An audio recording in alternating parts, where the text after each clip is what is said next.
and I'll start admitting.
I'm not going to belabor the hour.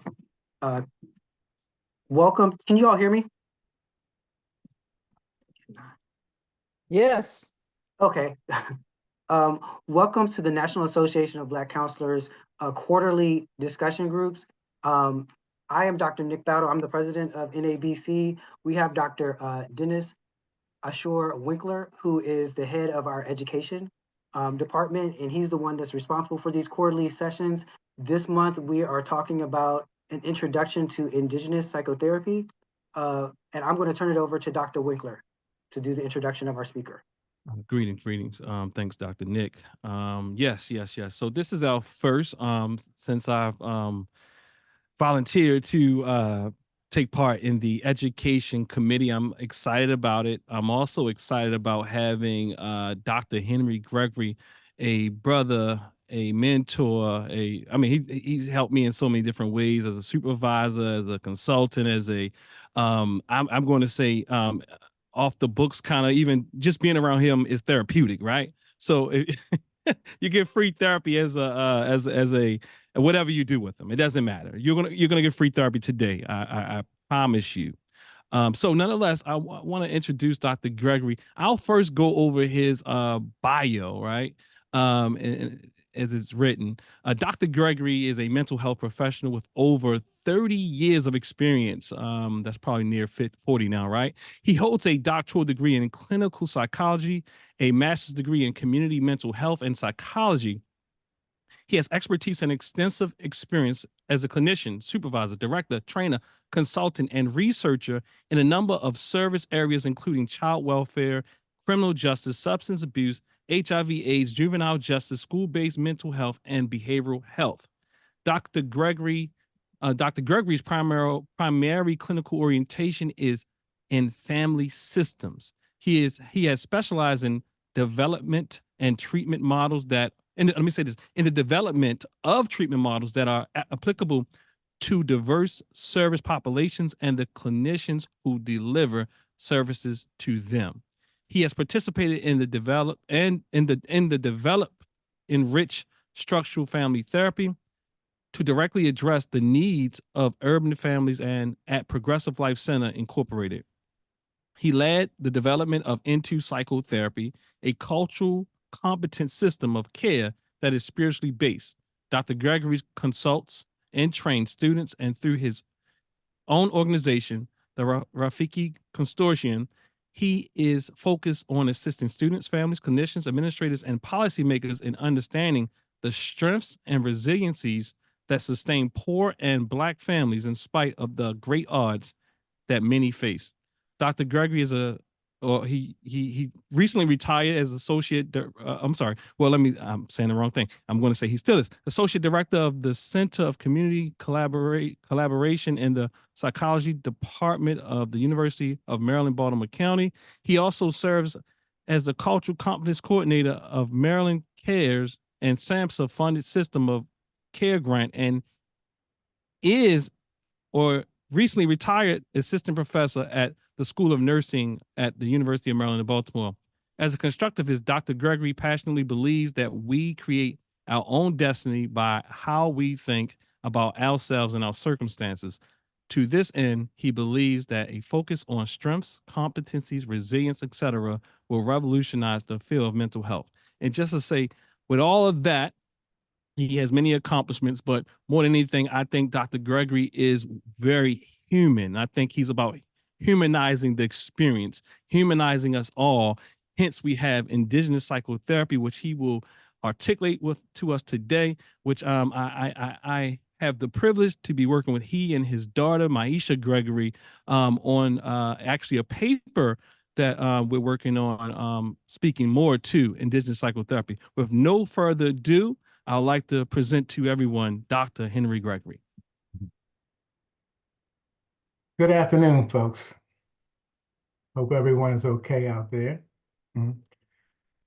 I'll tell you how I'd like to do this. I'd like at any point that you have a question or comment to just raise your hand, and we'll address it. We do this together. I'm going to share some stuff, but we're going to build some a knowledge base together. So any time you're ready to make a contribution, just raise your hand, put it in the chat or whatever, so we can attend to it. Okay. So,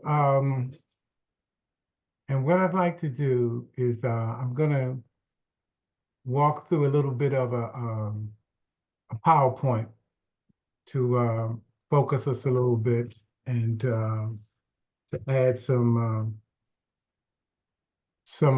knowledge to what we're going to talk about. So today's topic is indigenous psychotherapy. In the current models that have dominated our planet for the last few hundred years, they are the ones that we have to learn to go to school, to work in agencies, to get paid by insurance companies and all those kind of things. But that's only part of the story, because according to the rumor, humans have been on this planet for at least 200,000 years. So even before Freud,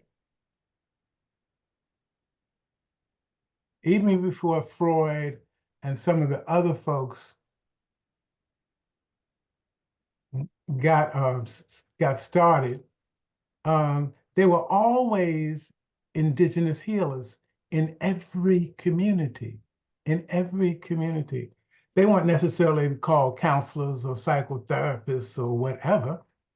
Sometimes they were called shaman, and sometimes they were called clergy, and sometimes they were called grandma, and sometimes they were, the man down the street. But there was always somebody in every community that played these roles as a healer, who helped people to look at themselves, to work on themselves, and to grow through the challenges that they might be experiencing. So what we've been attempting to do is to research and use and find and use some of that ancient knowledge as we have been teaching and sharing and learning ourselves for a few years now. And you're right, Dennis. It's been more than 30 years. That's an old bio like that, but we'll let that go at that. Yeah, I realize. And Dr. Bird says evidence-based practices. Yes, evidence-based practices are what dominates our systems right now. A few years ago, I had the opportunity, well, I guess it's been about 20, 25 years ago, do some work at Georgetown. And we came up with another way of looking at it. We called it practice-based evidence. Because evidence-based practice, what that says is I can do research and test a model out in Utah with people who are 3 feet tall on a Thursday, and I can get this evidence that says this works. Hmm? When I bring it to Baltimore, it may or may not have the same effectiveness. So what practice-based evidence is what many of us already use, what we learn from our experience, that talking to people a certain way, listening a certain way, of being with people a certain way in this culture or subculture works effectively like that. So we're going to break this down a little bit, but the evidence-based practice is what, you know, where they put the finances and the money and the research and do all the write-ups as if it applies to everybody, but not so much. But as I say I do a lot of trainings in and out of state with clinicians, and I tell them, render unto Caesar what's his. And that is to say, in order to get paid by the insurance companies and to work in certain agencies and things, you have to use their language and protocols and stuff, and that's fine. But that may have nothing to do with what you actually do with the client. Okay. Yeah. So thank you, Dr. Bird, for that. So let's jump to the PowerPoint to see what we have here.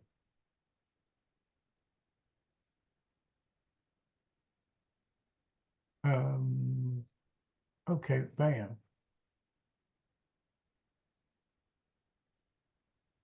Okay, you can see that? Yes. Okay, good. So the plan is we're going to look at worldviews and unpack them a little bit and see what some of the origin, where they come from, how they manifest themselves. And as we go through, we're going to explore an Afrocentric way of looking at treatment. And we're also going to explore some Ayurvedic principles and practices that we have incorporated in our model known as enriched structural family therapy. But where I want to start, I think, is in the news. So I'm going to presume some of you've heard of Elon Musk. You know, he's reportedly one of the richest people in the world, and he likes to go up in space. He has his own social media. He's an active guy like that. So recently, he had some issues with a woman by the name of Mackenzie Scott. She's the ex-wife of Jeff Bezos, who owns Amazon. So she got all this money in her divorce. You know, all these folks are billionaires, right? She got all this money, and she says, "I'm going to give so much of my money to charities. I'm gonna give my money to charities." And she outlined them, and these, I think it's 270 charities get $1 million a piece, and dot. Well, Musk's comment on that was she's breaking down Western civilization, something like that, something close to that. He was hating on her a little bit because he says she's tearing apart the Western world, the Western ideology and like that. And the interesting thing was her response was two things. First, after his response, she more than doubled the money that she was going to give away. And the other part of her response was to him directly was silence. She didn't get into it, any push and pull with him about what she was doing with her money, like that. But I just want to say for the record, I agree with Musk that, you know, equal distribution of wealth in our society will definitely change our civilization. It will definitely change our civilization. And who knows, he may not be able to take joy rides out into space, you know, anything. So what we want to look at is, we want to break that down a little bit. Oh, then I ran into this other statement. I ran to this the other day. It says the single biggest thing I learned was from an indigenous elder of Cherokee descent, Stan Rushworth, who reminded me of the difference between Western settler mindset of I have rights and an indigenous mindset of I have obligations. Instead of thinking that I am born with rights, I choose to think that I am born with obligations to serve past, present, and future generations and the planet herself. So where I come from, that sounds like the first one is, it's all about me. I have rights, you know? And the other one is about serving. How can I fit? How can I help? How can I make it better for everybody and everything?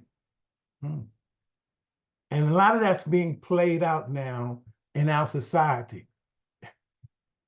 To me, it seems like as a society, we've kind of hit the wall. You know, throughout history, there have been many great societies, whether you're talking about Egypt or Rome or Greece or Atlantis. There have been many great societies that have come and gone.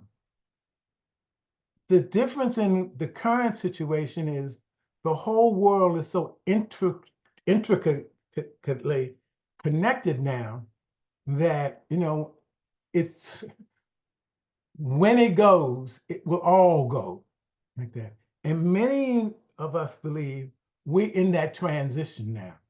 We're in that transition. We've been in it for a minute and it's only going to intensify. And one of the things that's intensifying it is people looking at worldviews and looking at options on how to live. So there are many different worldviews, but the two major ones, according to Edwin Nichols, prominent psychologist out of DC, according to him, there's two major ones. And one is Western, linear, more materially focused. The other is Eastern, Afrocentric, relational. Two different models. And the interesting thing is the development of both of them came about quite naturally, according to their environments, according to a Senegalese scholar by the name of Diop, who really kind of put it in context by us. And I'll talk about that in a minute. But what's being said, that the linear model, the Western model, is based on modernism. Modernism is about objectivity. It has to be real, I have to be able to count it, measure it, experience through the five senses. I have to be able to show it to you at will in order for it to be real. And there are specific causes and effects. There's a linear cause. Whatever you do, there's a effect that results from that. It's modernism. And out of that become these universal truths that apply to everybody. Now, modernism basically developed in the Middle Ages in Europe, and it was a response to a lot of the spiritualism and superstition that was dominant during that time in Europe. And they said, modernism will make us more modern, more effective, and help us to be how should I say? Well, I'll just say it, be more wealthy, be more wealthy. Then there was postmodernism. Postmodernism came out of the relational model. And Third, raise their hand. somebody had something? Yeah.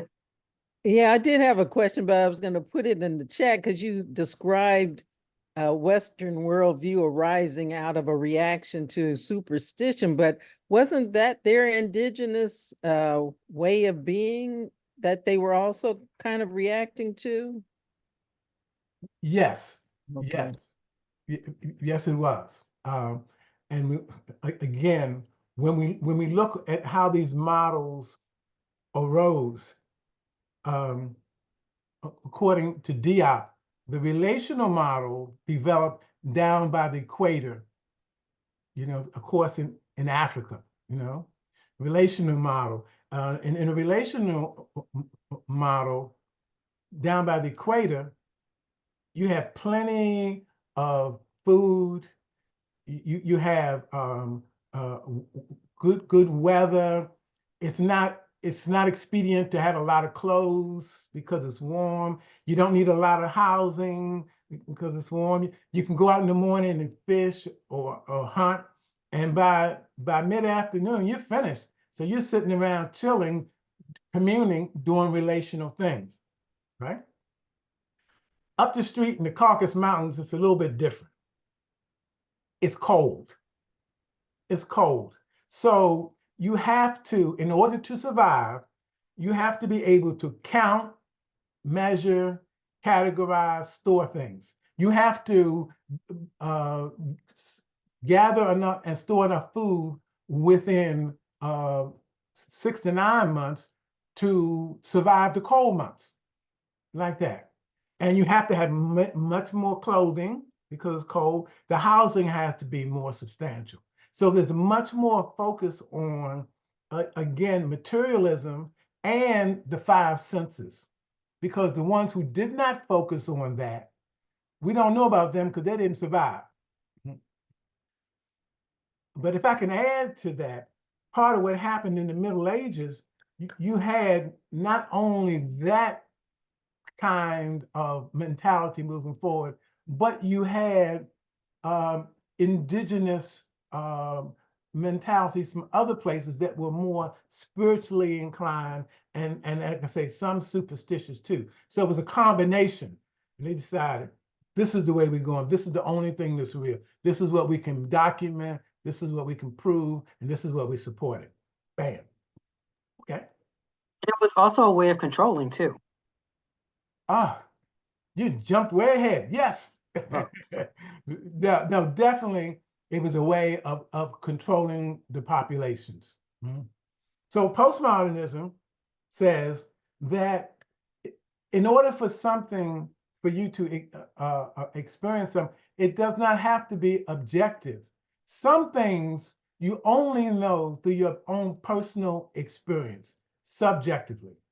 I mean, those of us who believe in a higher power, it's not because we can prove it and reproduce it at will and show it to somebody else. It's because we've had some experience to say, yes, there is an intelligence that is over all of us.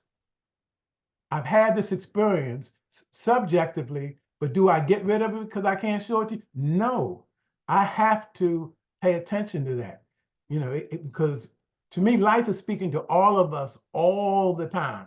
And synchronicities.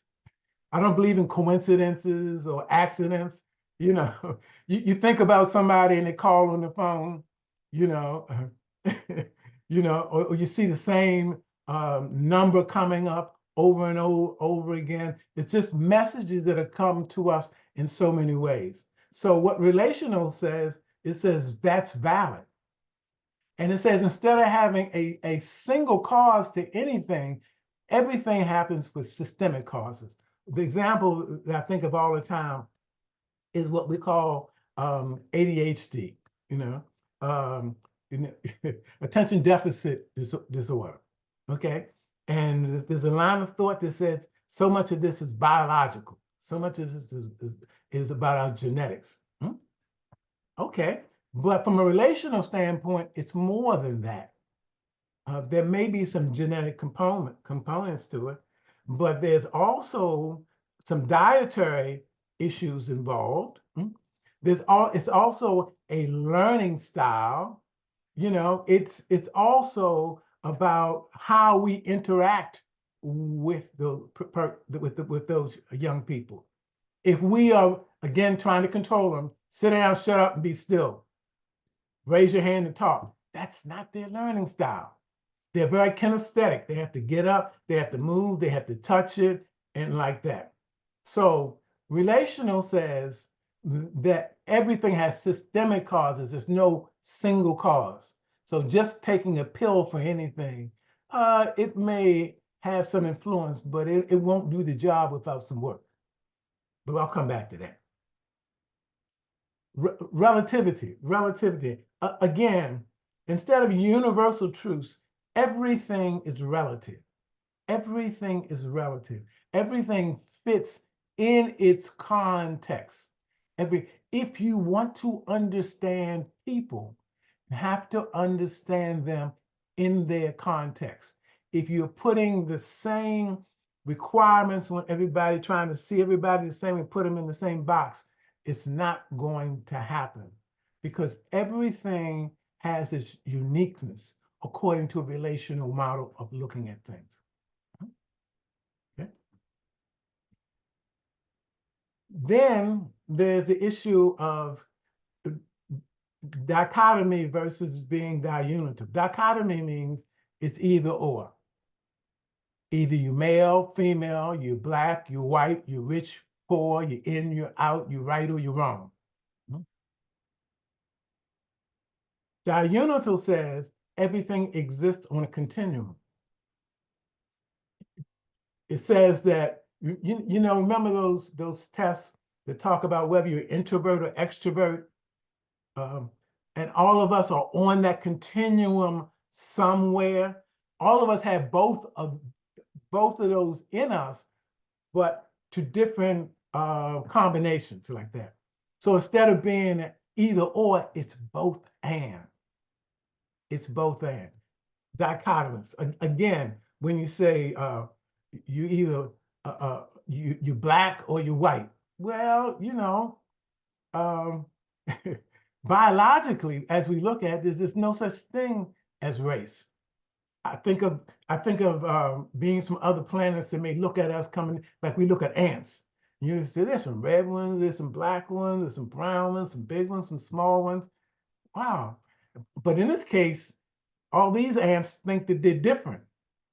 So no, just ants. Some are lighter and some are darker. Some are born over here and some are born, but there's no biological difference between in the race, between the species, like that.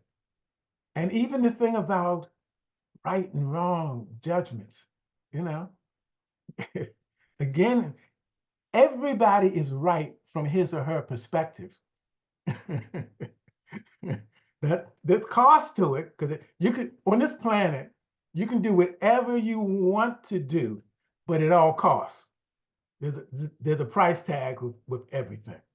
So and rather that relational model, I mean that linear model says either you're in, you're out.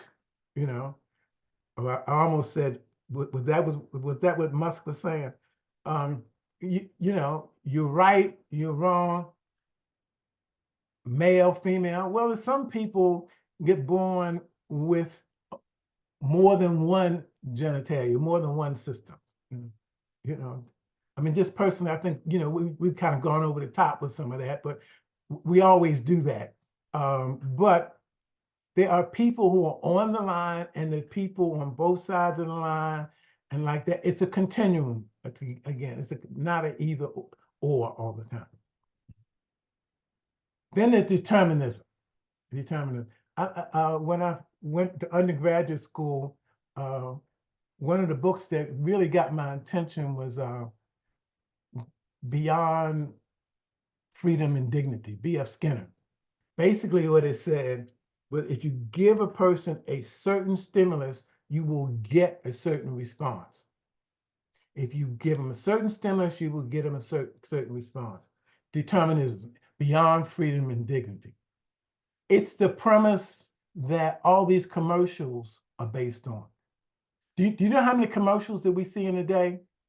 The old research says it was 2,000. The new research says the average person sees between 4,000 and 10,000 commercials a day.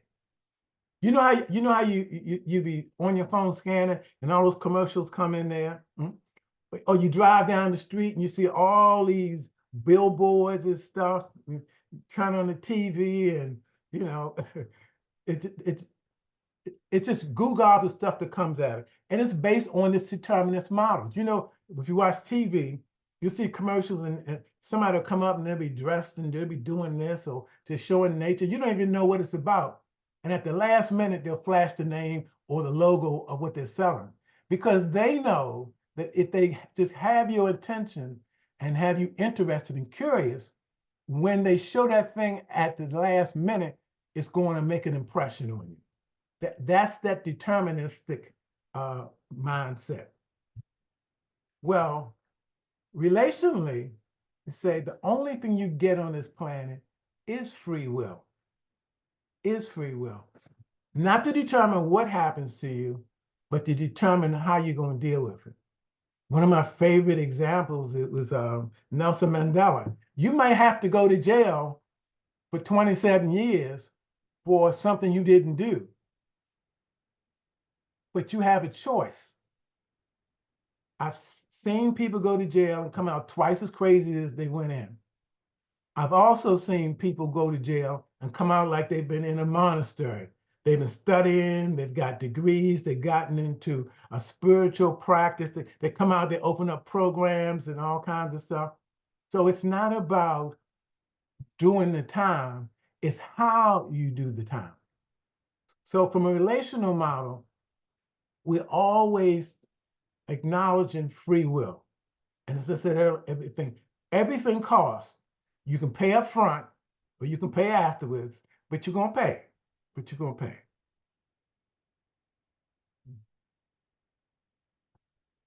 Okay, so if we take it a little bit further, the linear model is based on materialism. Materialism is about the five senses appealing to them, you know.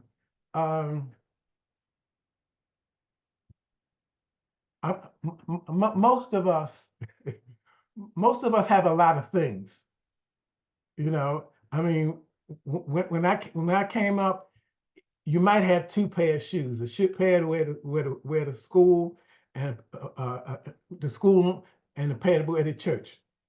Oh, no, and you had some tennis.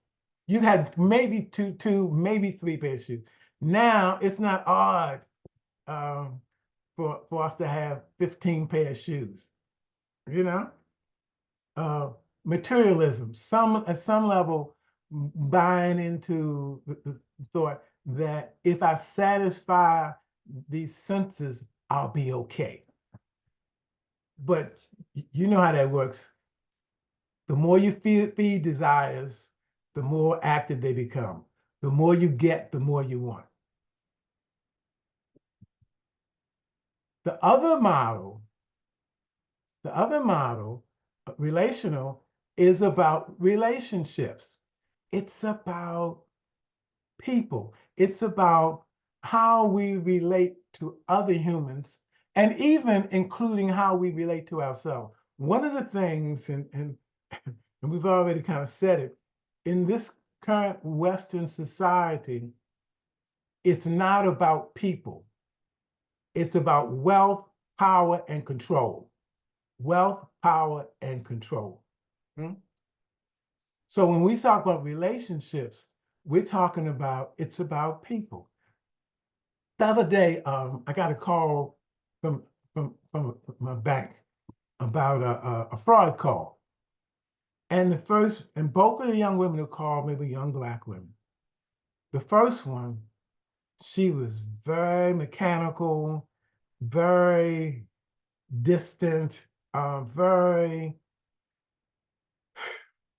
not attached. I mean, not really interactive. They both gave me the same information, but I really felt kind of offended, not disrespected by the first one. I mean, it was like she wasn't acknowledging that I was a person on the other end of the line. The second one that called, she was listening. Her rhythm was matching mine. I felt connected. I felt her empathy.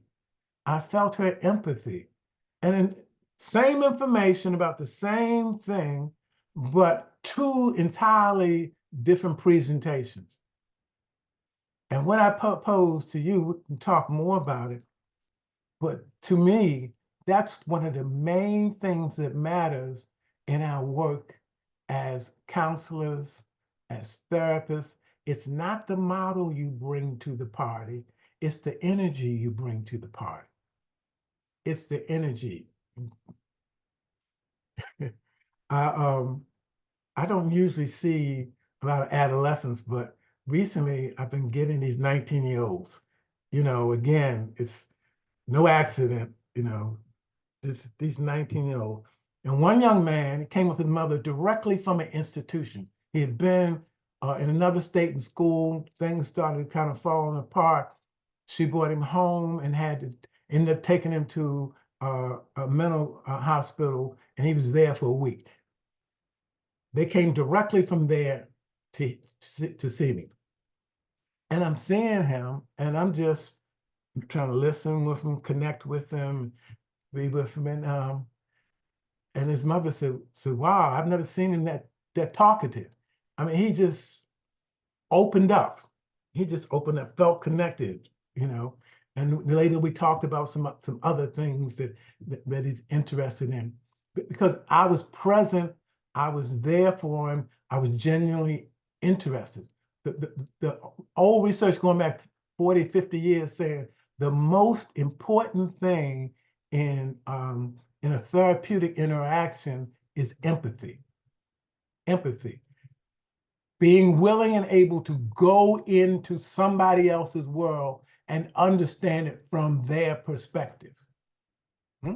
If you're just doing it mechanically and you're requiring them, if they come out into your world, it don't work like that. Another difference is left brain with right brain. The left brain is counting, measuring, categorizing, putting stuff in boxes and all those kind of things. That's real big in this world, especially the technological world that we live in right now. But another way of looking at it is more right brain. Right brain is about looking at how things fit together, how they associate, how they connect, how they relate to one another. So when we can do that, everything has a place if we're willing to look at it, if we're really open. So it's not you're excluded because you don't do it that way. It's let's find out how you do fit, because everybody and everything fits in some kind of way. Back to Dr. Nick's point, the next one. From a Western standpoint, it's about mastery and control. We're gonna master this environment and control it and take the resources that we want and do this. Okay. And then there's too much plastic in the ocean. The air is polluted. We're living in a dirty fishbowl that is creating stress and disharmony all over the place. As opposed to one of harmony. Harmony says, how do I fit? How do I live with? From a Japanese tradition, they have what's called what do they call it? Oh, forest bathing and ocean bathing. That means when you hang out in the woods, the ions in the woods, they bathe you and help you to relax and chill out and like that. You start to move in harmony with them. Same thing if you're at the ocean. Sometimes I go to the ocean, I don't even put my foot in the water. I just stay up on the balcony because the ocean is bathing me still there, moving in harmony with rather than trying to control. There's a difference. There's a difference. Dr. Henry, Dr. Gregory, you pointed out a good fact though, because even with what we do as clinicians, because you said that it's all, when you're thinking right brain, it's about inclusion and seeing how we fit together and not excluding. But if you think about everything we're taught, even when you're diagnosing, you're taught to exclude, right? You're taught to show like this person doesn't fit in, this person is different, this is what is wrong with, right? Yeah, It's very exactly. much about othering people. Yes. And that's even where we come from as clinicians. When somebody comes to us, because I've had similar situations with specifically young Black guys that come in, and there's nothing wrong with them, but I'm the first person that actually sat down and listened to them and gave them an opportunity to share. And they leave, and people are like, it's a complete 180 from when they came. They don't have to come back anymore. I'm like, because I just listened, right? Yes. I didn't exclude them. I didn't come in with the assumption that something was wrong with them. You validated them. Exactly. You acknowledge, you affirm them, instead of looking for what's wrong. Remember, that's what we get paid for. That's what, goes on, for the insurance company. That little brother I saw up there, he was just totally surprised. He said, yeah, because they said, I'm crazy. I said, well, personally, I don't trust people that ain't a little bit crazy. And what that tells me is you're just unique in certain ways. You don't fit into their box. So just getting him freed up, that was really when the shift came, when it started, instead of looking for what's wrong with you, I'm looking for what's right. Because everybody brings something to the party.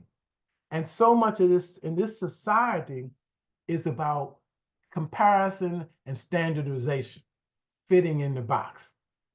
And there's nothing more violent that you can do to yourself or somebody else than compare them.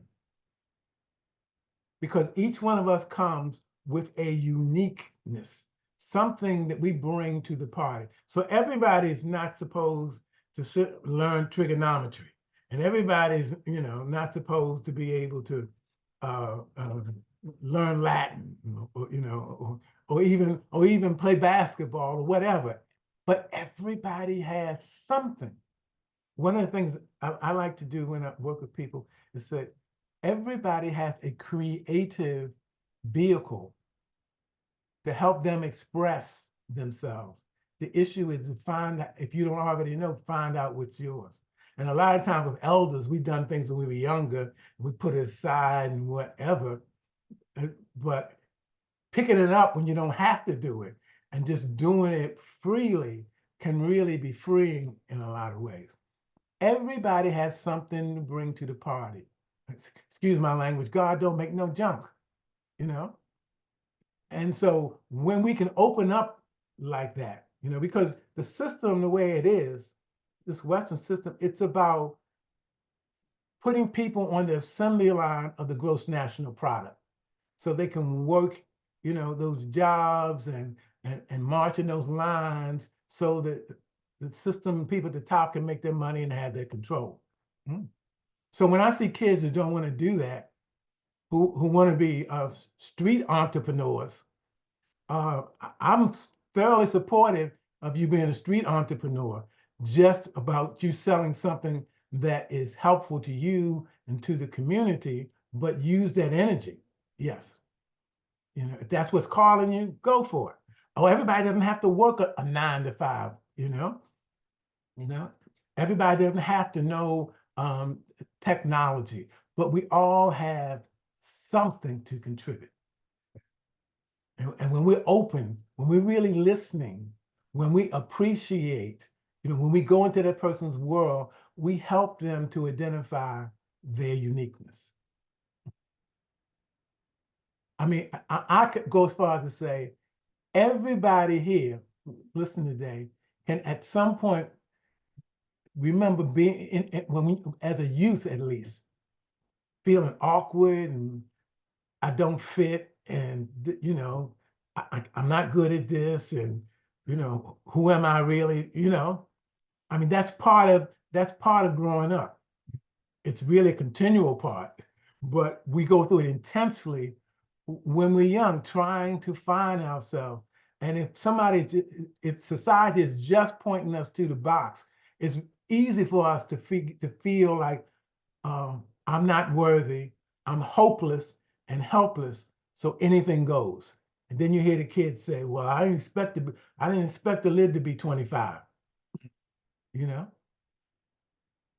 because they don't feel that they are a part of what's going on. Any other thoughts about that, about any of that worldview piece? You have spirituality, so I'm gonna slightly jump ahead to that because I'm looking at your slides. And one of the things, because I've done research in spirituality, that you pointed out in the beginning is everybody had kind of the same ideas about spirituality. It wasn't until these Westerners decided to create this religion and say that this is the way that it has to be, and then use that as a means of controlling and putting forth these other things. And I saw that Dr. Bird even said the meritocracy, which is a fallacy, because if we were in a true meritocracy where it was about your merit, we wouldn't have family names, you wouldn't have inheritance, because you would have to show and prove yourself, right? But we've created this saying that this is the way that you're supposed to be, and in order to be this, and then we reinforce it with the spiritual component of it, that says that everybody else's belief systems that were inclusive, that were diverse, that allowed you to be yourself and figure out how you fit into the world are wrong. And then when you put on top of that, now what we do as therapists, we diagnose you. We say, okay, well, if you don't think like this, if you can't function like this, then there is in fact something wrong with you.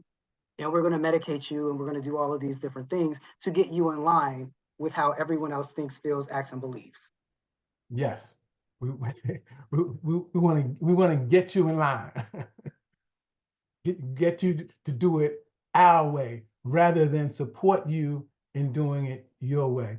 One of the authors that I really appreciated was Maladoma's Soulmate, you know, and his work and was it Of Water and Spirit, I believe, one of the first ones was, you know, in this society, and I see it all the time. I do some work for a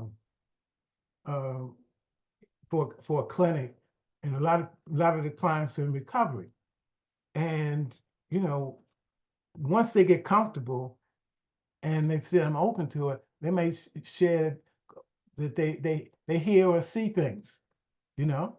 So in this, what happens if you hear or see things in our society? You're labeled, you know, you're bipolar, you're schizophrenic, you know, we give you this medication and whatever. So, but in the more indigenous societies, say, if you're hearing things and seeing things, then we assume that you have some access to other dimensions and you get a job that's connected to that, you know. So you may work with the shaman, or you may be a healer or something, but we accept that as a part of your assets, not as a deficit. Because again, we're not worried about the gross national product. We're not, you know, trying to create more industry. What we're trying to do is help people to actualize their potential, to feel their wholeness, and to do what they think is best for them, to feel a part of. Over and over, when I see these clients come in with these long addictions and things, they have never felt a part of things. I mean, it's trauma. To me, working in addictions for 45 years, yeah, addiction to a large extent about trauma. And trauma is not only what happens to you, it's what doesn't happen for you also. So it can be neglect or lack of validation, or somebody nurturing somebody telling you they love you or whatever, and like that. So you start to do these other things to overcompensate. Doc, so you just mentioned Malidoma Some, and we have a book club here at TNAT, and I'm curious to what book are you speaking to? Because we're about ending this book that we're at now. And I'm wondering, do you have any suggestions around his work? Well, his work, I believe it was called Of Water and Spirit. Okay, yeah, I'm seeing it right here. Thank you. Yeah, I believe that's a place to start.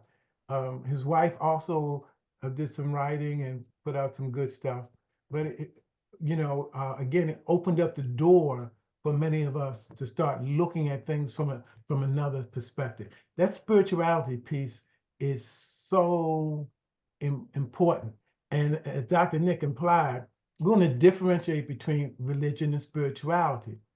Religion is somebody's interpretation of relationship with the creator and what they think needs to be done. Somebody. Uh, Spirituality is about one's relationship with, whether you call it the divine, cosmic consciousness, God, life. It's about one's relationship. Yeah. And in essence, all of the religions start off saying the same thing, but it's done in different ways according to the time, the language, and the area it comes up in, And then if the book is rewritten, a dozen times, or they have some battles about what was it, the Council of Nicaea, where they were actually fighting about which books to include and which ones not, and all that kind of stuff. So it gets real political, real self-serving. Well, it's used as a means of control. Like your spirituality is individual. It's your relationship, like you said. But religion is about controlling you, about and controlling that, and through that controlling other aspects of your life. Yes. So when I was in school, the message was, as a psychology student, that you did not deal with issues of spirituality because they were so volatile for folks. Well, saying that differently from a relational standpoint, you have to deal with spirituality from a relational standpoint. Now, the issue is it's not about proselytizing or getting somebody to see it your way or whatever. But again, it's about going into their world and helping them to examine their spiritual practice, what works for them, what doesn't, what their aspirations, and even just process how they see things.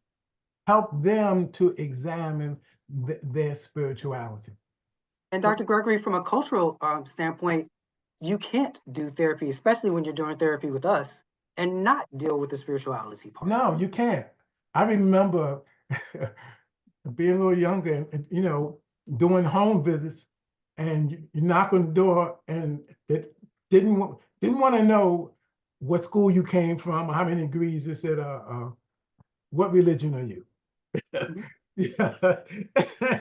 Before you go in there, and you go in there, there's a picture of Michelangelo's cousin on the white Jesus on the wall or something like that.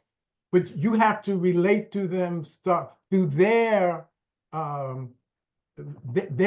vision of spirituality. But you got to go into their world. You can't just insist that they come into yours. So from this standpoint, spirituality is about universal consciousness. I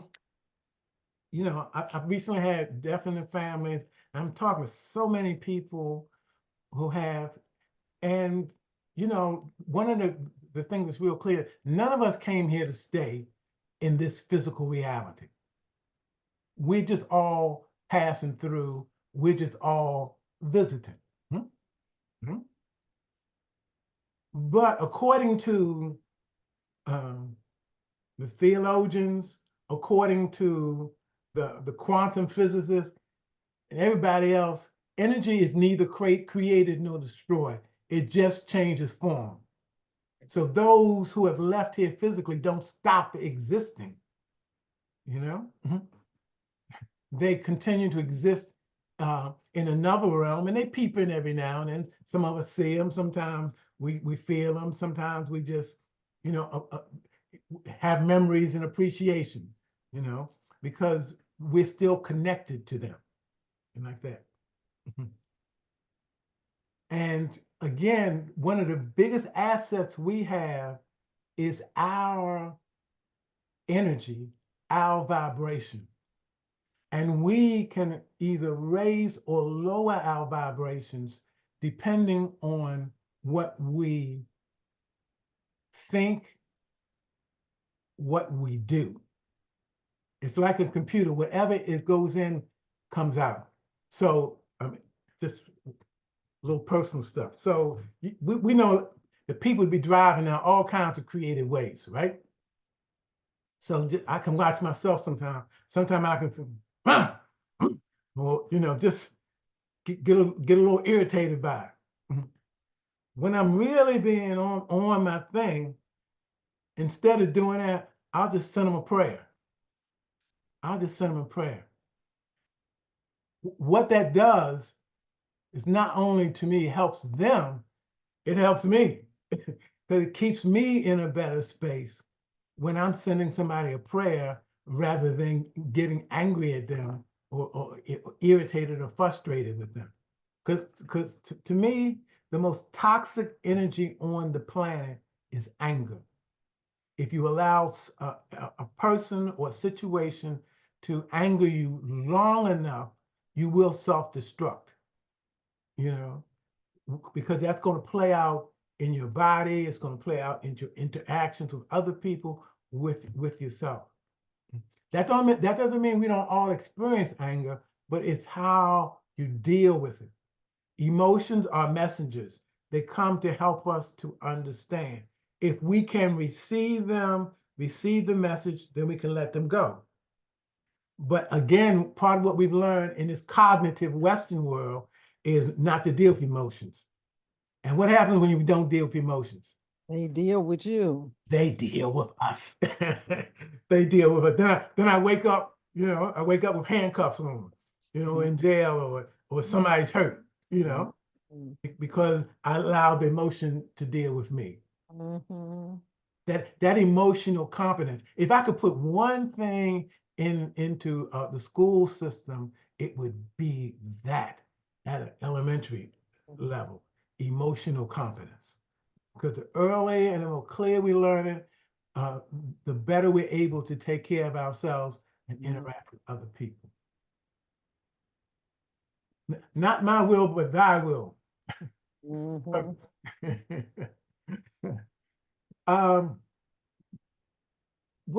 I mean, what I hear in that is, you know, if I'm doing what I want to do all the time, there's going to be problems. There's going to be problems because desires will take us all kinds of crazy places. But when I'm trying to submit, when I'm working to submit to a higher order, that universal consciousness, to be in the best shape possible as I understand it, that's going to take me someplace else. So I was trying to read. Brother Heckhart, you want to say that out? Was that for me, Mr. Henry? Oh yes, I'm sorry. Yes. Oh no, you're okay. I'm sorry. I'm just doing a lot of typing in chat because I'm currently 31 weeks pregnant and these Braxton Hicks are killing me. So that's why I'm on mute. I was saying I completely agree with you when it comes to emotional competency at a young age. Because I know at least growing up in my household, children, you know, we're meant to be seen and not heard. Yes. And a lot of our emotions when we are upset, we're just told to kind of, for lack of better words, suck it up. And I realized how as an adult, with relationships that I've had, that if we don't learn how to address our emotions at a young age, they will control us. So that is something I've been working on. So to hear other other individuals say that it's important, it makes me feel like I'm doing something right. So thank you for sharing that. Yes, yes, yes.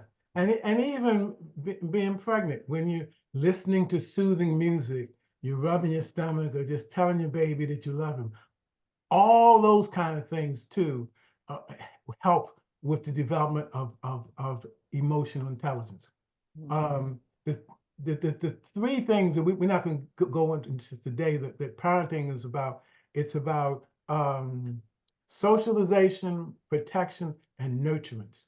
And so many young people in our community haven't really been nurtured. And it shows. It shows because it makes it hard for them to connect with other people, to open the door, to be vulnerable, to even learn. So that nurturement is primary.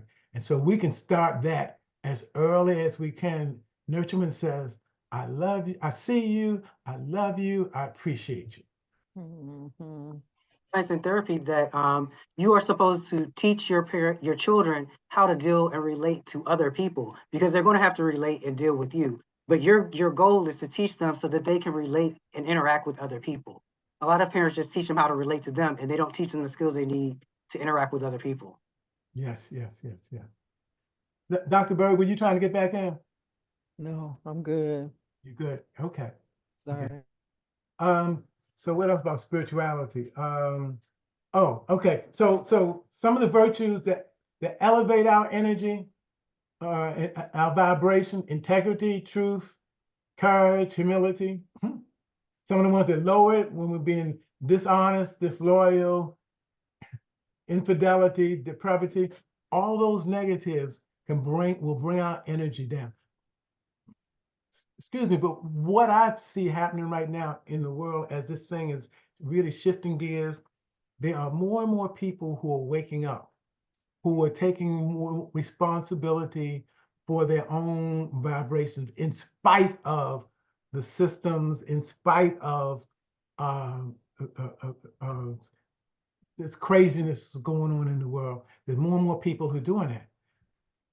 And there are more and more people who are locked down into the fear and and control and the power. Well, kind of what's happened, the fence is gone.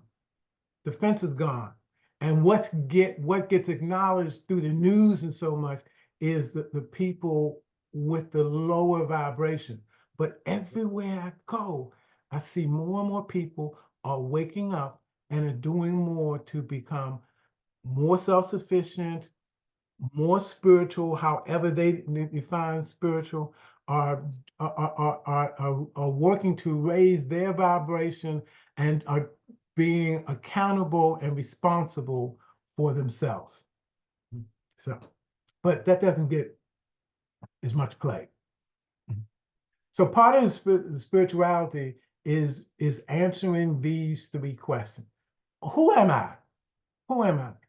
You know, we talked about all the names of the creator. Besides Dr. Gregory and Henry, and sometimes some people know me as Hank, and you know, Tank and Chief, and a few other names I won't use. But you know, 3 o'clock in the morning when I'm by myself, who am I really? With all that I've been through, with the things that I feel, with my talents and my challenges, who am I really? With the experiences that I had. Every one of us has a need to dive into that question. Mhm. But it's not a quick answer, and the answer may change with time and experiences. And it requires, again, some courage and some faith to even go in there. But that's part of what has to be unpacked. And then the other issue is what's real? What's real? You know, all this noise that we're making in this society about things changing. you know, what's real? Because if you listen to the powers that be, they will tell you that this little piece of green paper with a dead president of the United States is real. But if you notice, according to the stock market, what is worth every day will change. There are all these things that are fed to us for us to see as real that are not. So it's up to each one of us to examine, and sometimes that means getting with like-minded people to unpack some of this about what's real and what's not real, you know? And then after I get some picture of that, who am I? What's real? The big question, what's my purpose? The creator, maybe I'm good at this, I'm not good at this, this has happened to me, this hasn't. What does all of this mean? What is my path to service? And it's not necessarily, when I say that, I'm not talking about necessarily being president. It might Dr. be. Gregory, Dr. Bird raised her hand. Yes, I'm gonna let her in, yes. Okay. It's not necessarily about doing something that you get paid for or that's acknowledged in public, but every one of us has a purpose that validates, affirms, encourages, and helps us actualize our potential. Yes, ma'am. So I was going to ask you to speak a little bit about artificial intelligence. When you talk about these questions, and as you hear and see our world gearing up more and more, going in that direction. Yeah. Well, you know what I think? It's like everything else. It's how you use it. It's how you use it. No, I have issues when I go shopping, to the store stuff. I don't even go to the self-checkout lines. You know, I always go to where the cashiers are because I want there to be people in there having those jobs. Um, so, and what is it called? GPS. That's okay. You know, I can take some of that, but to the point where it starts to think for us and make decisions about important things, I think that's overreaching. Again, in this society, we tend to overdo things. I think it has its place, but again, people have to be the main focus for us to be healthy, for us to sustain ourselves on this planet.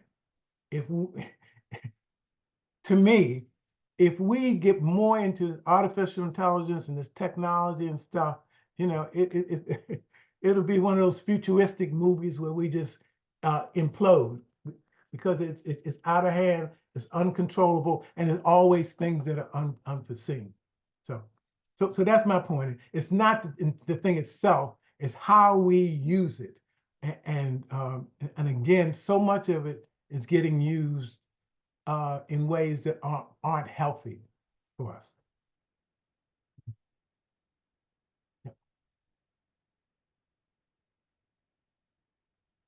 Those are just some of the spiritual themes that that need to be examined again. One of the biggest ones for me is meaning. I always ask, so what did that mean for you when that happened to you? Or when you got caught doing that, or when you couldn't sleep? What does that mean for you? Because my dissertation research was on resilience, you know, and one of the things I got out of there, that one of the first ways to turn adversity into opportunity is by deciphering the meaning of what happened, associating some meaning to what. So work with so many people with traumas and heard a lot of real crazy stuff. The issue gets the, okay, what does this mean to you? In the sense that, how is it inhibiting you? What have you learned from it? What would you like to take forward? What does it mean to you? Because that will help you be clear about what you need to do next. What meaning does it bring up for you in your life?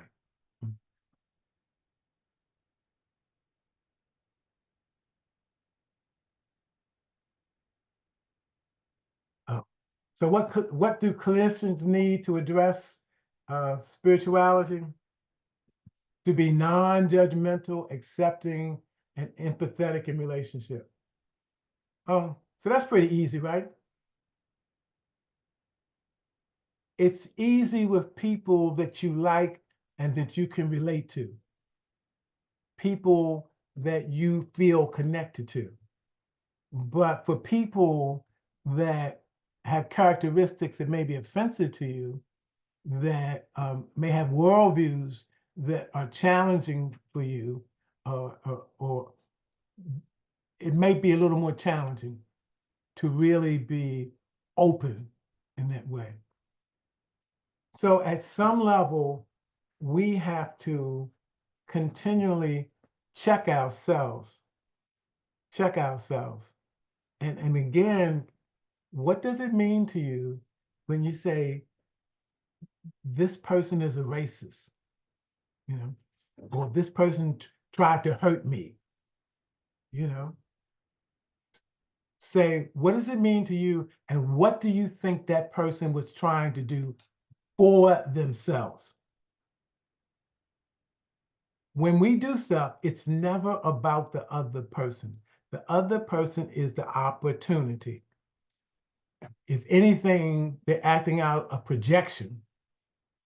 The issue is, what does this mean to me? Where does this take me? So that requires some work to stay in a place where you can work with people whose mindsets really are different from yours, whose experiences are different, whose views might be different. It requires that we do some digging. It requires that we discipline ourselves, that we do some things to continually take care of ourselves. One of the things that I think is so important for us is our own self-care. And when I say self-care, I'm talking about what we do physically, mentally, emotionally, spiritually. We all need active programs for cleansing ourselves of those energies that we pick up when we work with people all day, for strengthening our bodies and our emotional competence, for going deeper in our spiritual practices so that we can see things in a larger perspective like that. We have to continually work on ourselves. You cannot take somebody someplace that you haven't been. Just because you read the book doesn't count. If you haven't been on the journey, you know, you can't take the other person there. What else do they need? Openness, willingness, time to understand a client's spirituality. Comfort in asking. Well, not necessarily comfort, just a willingness to ask. To me, again, all change, all intentional change requires becoming more comfortable with being uncomfortable. Intentional change means I have to come out of my comfort zone and do something that may feel a little different for a minute. To stay in one's comfort zone all the time, that's called addiction. That's an addiction. A willingness to continually learn, to have an attitude of curiosity, trying to understand, to be present, to experience. Okay.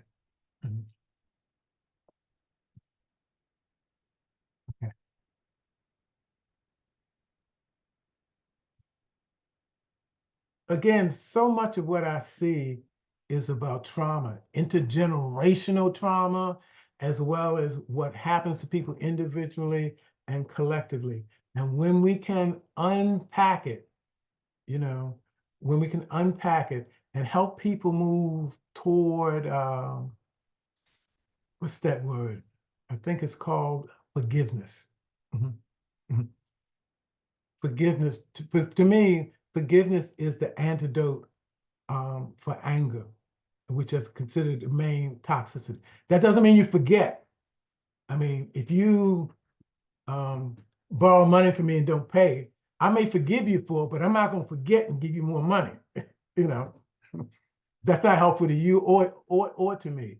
So, you know, I mean, but forgiveness is letting go of cleansing oneself. And because a lot of times, once you pull out the context, I see it so often, the person that abused you was just passing on to you what they got, you know, or the next level of what they got, like that. Doesn't mean you excuse the behavior, doesn't mean you deal with the person. A lot of times, even when I've been doing a lot of this, people are even left the planet. But again, it's about cleansing oneself, letting go of that which is burdening to you on the inside so you can grow through your experience and not be tied down by it. The key to it, though, is you have to do it at the pace that works for the person. That's why we really have to be attentive and present. Okay. No, not lending any more money either.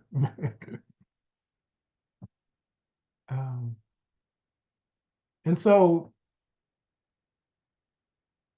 what resilience requires from me is, you know, certainly the first thing is understanding what the adversity was and accepting it and processing it like that. Acknowledging the loss,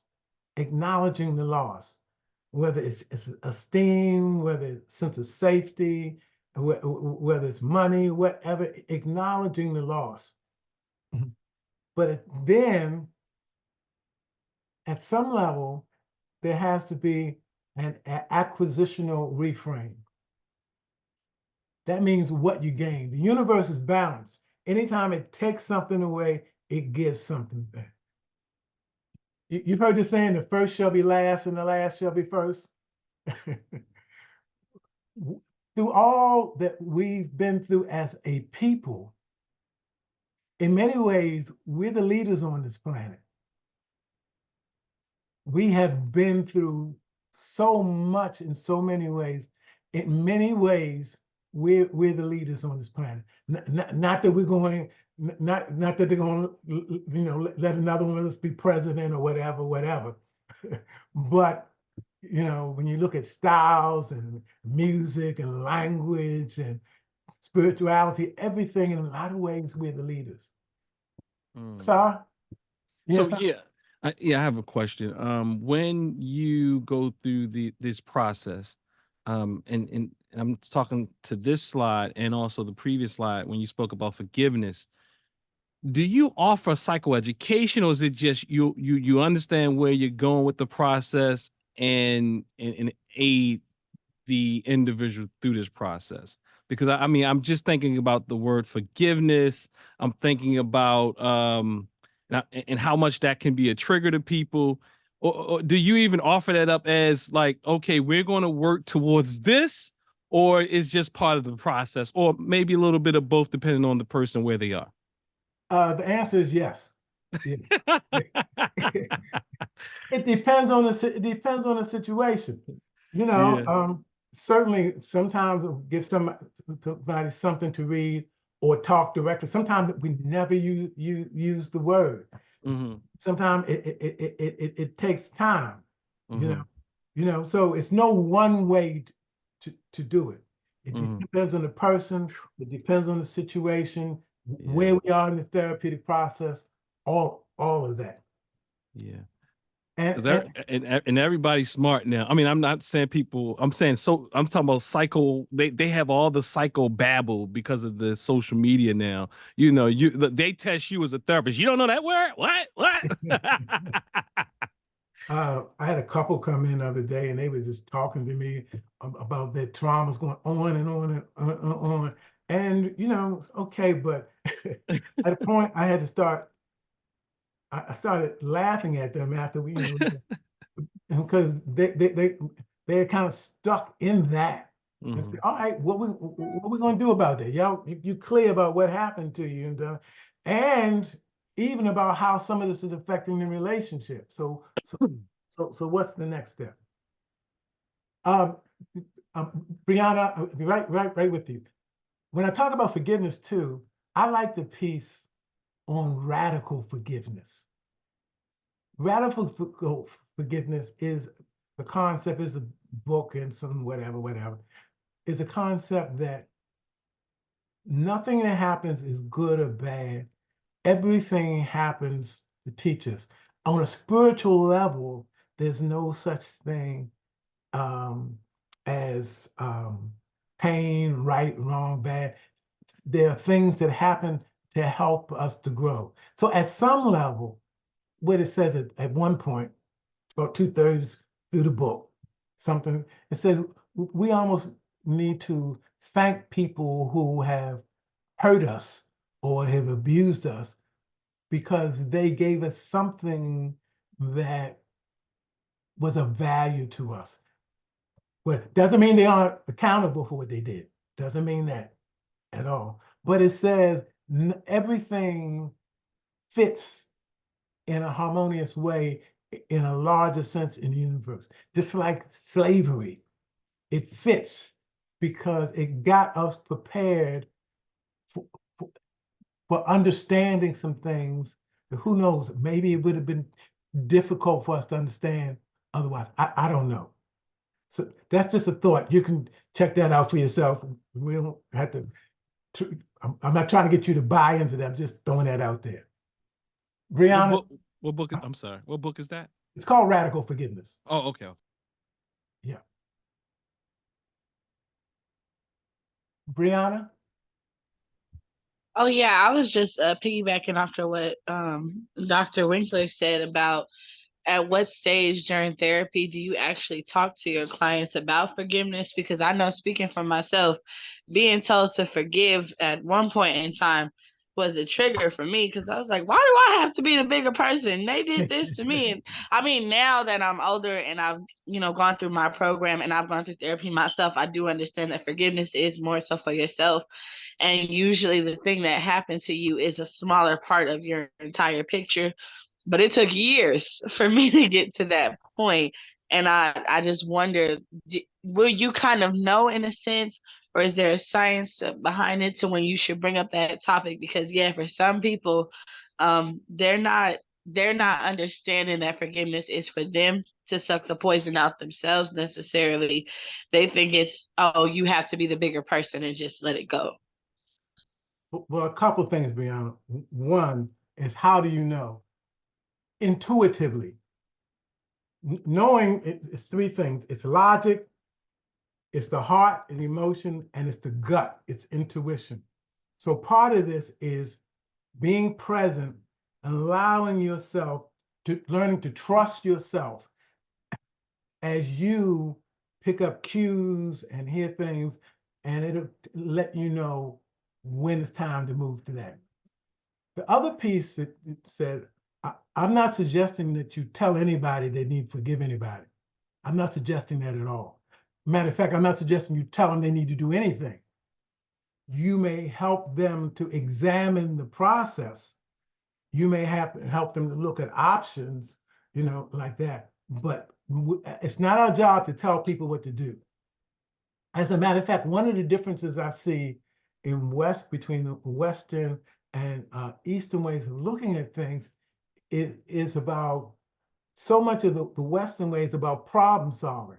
That's not our job to be problem. Our job is about being process oriented and helping people to examine, to look at, what their options are, to make decisions.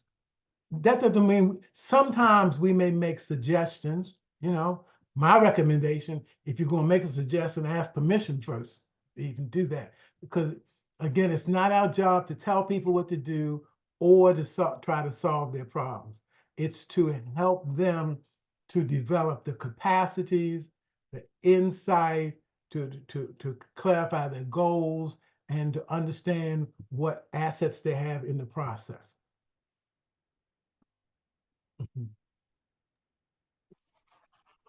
Um, so skills. Dr. Nick, we can't hear you. Say again? I think Dr. Nick was saying something, but we couldn't hear him. Can you hear me now? Yes. I was saying, like, what I usually do too, if I'm gonna talk to my client about anything, I usually define what that means in the context of how we're using it.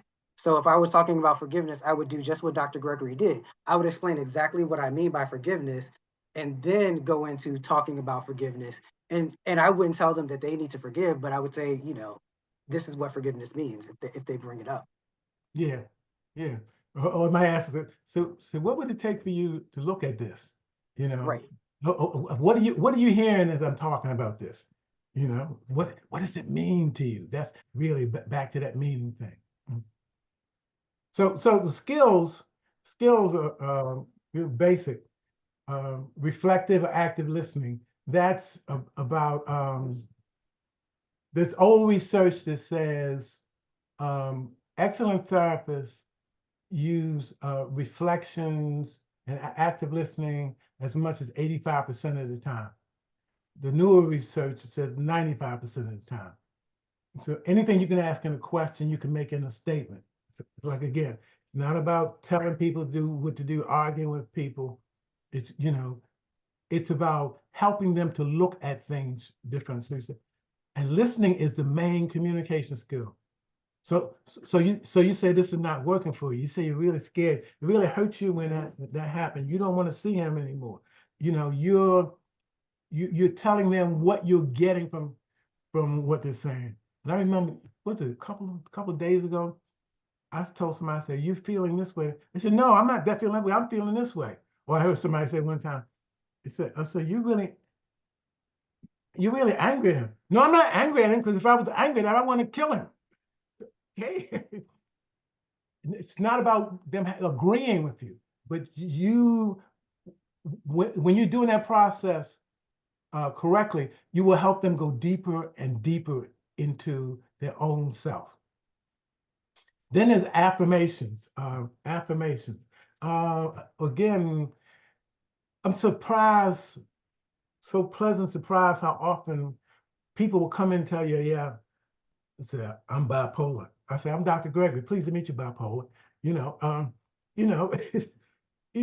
come and tell you what all the problems are and whatever. And when you start pointing out to them, he said, "Oh, you're very intelligent. So that you're really sensitive." When you start affirming stuff about them, it shifts them completely, because they've been looking at themselves so negatively, because we all have that voice in the back of our heads. And it's reinforced by so much in our society now that they know all the negatives. So when you start pointing out the things, and he said, "Oh, you really care about her," that shifts things. It helps them to open up, to look at themselves and things differently.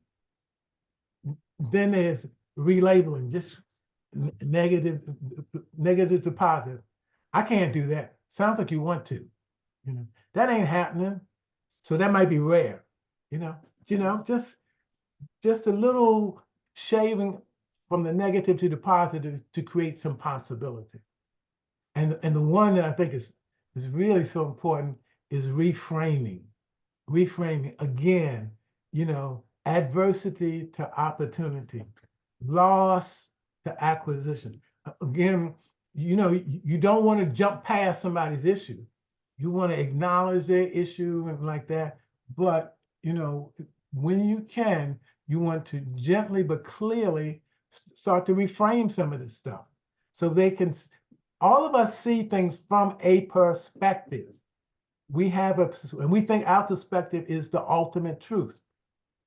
No, it's just one way of looking at things. It's not the only way. It's not the only way that you're going to have in your life, hopefully, like that. So all we're doing is offering them other ways of looking at things.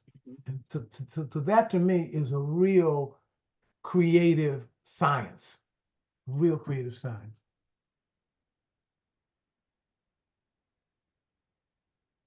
And Dr. Bird says, many of us also operate under the negative white male gaze, as Joseph Baldwin described. Dr. Bird, can you clarify that a little bit? The white male gaze, what's that? Yeah, James Baldwin actually talked about that, as well as Toni Morrison, how we've grew up in white reality. And so we often feel like we're walking around with that energy on us all the time and operate from that as well. It ties into everything that you're saying, but there's something about the framing of that that just resonates with me, and it makes it real for me so I can see it more for myself when I'm operating under that. It just makes you feel negative and bad about yourself. Okay, so that might include code switching. That could be part of it. Yeah, But yeah.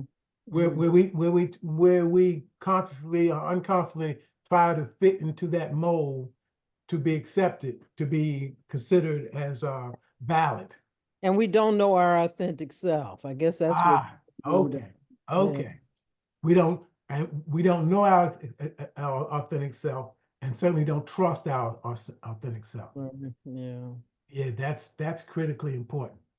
That's critically important because that's who we need to bring to the party. But I think it goes back to what you were saying, even at the beginning of your talk, Dr. Gregory. It's when we're trying to conform and they've told us that this is what normal is. Yes. And the further you move away from that, like you said, Dr. Bird, if you're not, a white male, and white male was the standard for normal, the further you move away from being a white male, the more abnormal you are, the more othered you are, the more different you are, the more problems you have. It just feeds into this entire way of thinking. The interesting thing is, in that kind of thing, nobody feels like they really fit. Nobody, even the white males. I'm thinking about this, the surge in plastic surgery. I mean, and the more you get, the more you want, because you never get that perfect idea of who you are, or once you get it, it changes. Think about my boy Michael Jackson. Just go on and on and on. Yeah. Yeah, I think that's important to note. Even them, and sometimes it's difficult for us to hear that they don't even feel, because sometimes I have the conversation where people are like, I don't care about how they feel. But if we understand that it's not working for them, then it's less likely that we will continue to follow behind something that's not working for them. But second thing I think that's really important that I see here on this slide, as I teach counseling techniques to my students and all, and you have these skills, and these are called basic counseling skills in most schools. And and to me, listen to what you said. You said, I think you said, old research said 85% of, I guess I would use the term advanced, so the best counselors, those who connect more, utilize these skills 85 to 95% of the time. And but with that fixing mentality, we underestimate and we underappreciate these skills, even when I'm supervising. And I just say basic things to my to those I'm supervising, like, yeah, just reflect, just do this. We feel like we need to do more. I need to do more, and start to have this imposter syndrome and all this type of thing, instead of utilizing these type of things and really connecting and understand the importance of connection and how connection is healing. Yes, yeah. It's not your job to go in there and solve the problem. It's to go in there and facilitate some examination of what's going on so you can move to another place like that. Yeah. Yeah. So let me just, we've got only a few minutes. Let me show you, share a little bit about two models that we developed off this. One is N2 psychotherapy. That's our Afrocentric model that we developed out of the Progressive Life in Washington, D.C. And when I came to Progressive Life, we had 11 clinicians in one office. By the time I left, we had offices in D.C., in 2 counties in Maryland, Pennsylvania, Delaware, Ghana, and we even had one in Zambia at one point, like that. The other play was enriched structural family therapy. This was more of the Ayurvedic process. This was developed through an agency of clinicians who were involved in some Vedic lifestyle practices that were transferred into the therapy that we did, like that. And it started in Baltimore. We did child welfare, behavioral health, juvenile justice, and it spread to out to about 20 agencies at one point. Yeah. So with both of these, there's a set of principles. There's a set of principles, and so you can see Dr. Bird already jumped ahead on one of them. On N2 psychotherapy, 4 principles. First one's harmony. Harmony, body, mind, and spirit. And all of these are applied to the person you're working with, but also to the clinician. Because again, you can't take somebody someplace you can't. To really be authentic, you have to be working on yourself too, like that. So harmony is the union between body, mind, and spirit. Balance is in everything we need balance. Where we talk about checking accounts, or between work time and home time, balance to help us to recharge, reinforce, and be the best versions of ourselves. Interconnectedness is just the knowledge that everything on the planet is connected. There's no such thing as something that is inconsequential or is not connected, you know, and that means every person, every activity, experience, every resource has a place there. And then, as Dr. Berry said, authenticity. When in doubt, be real, be yourself. And that means you gotta have some knowledge about what that means, but being present with yourself, learning about yourself. One of the things I always do with clinicians when I was teaching is get them to do some of the bias tests. What's the Harvard bias test? Because we all have biases, or you can call them preferences. You don't have to call them biases, call them preferences. But we all have them. If you know you have them and you're aware of them, then you can do a better job of not letting them lead you. But if you don't understand your bias, you think it's about the other person. So no, it's about you. It's about you.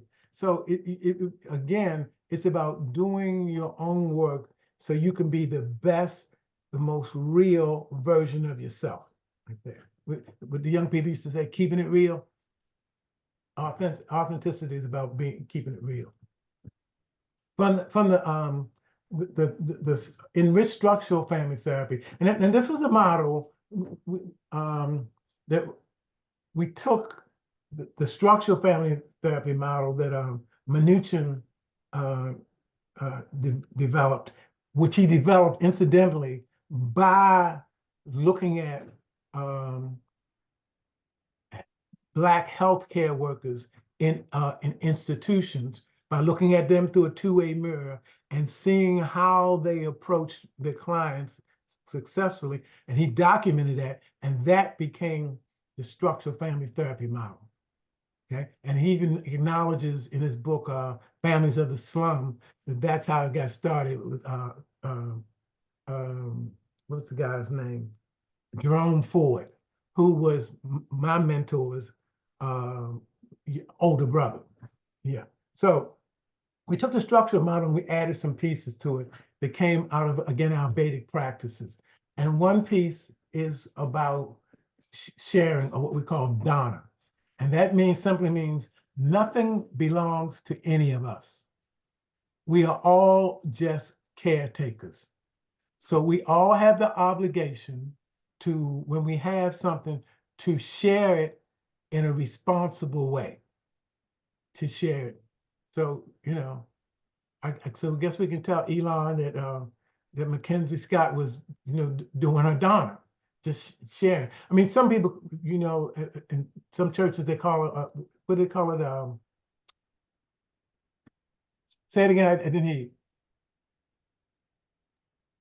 Not tithing. I think you're talking about another term. Yeah, I think, yeah. Seva, but that's also Indian. Yeah, but the bottom line is it's about sharing. And like I say, nothing belongs to, we didn't bring anything here. We're not taking anything. So we're just caretakers.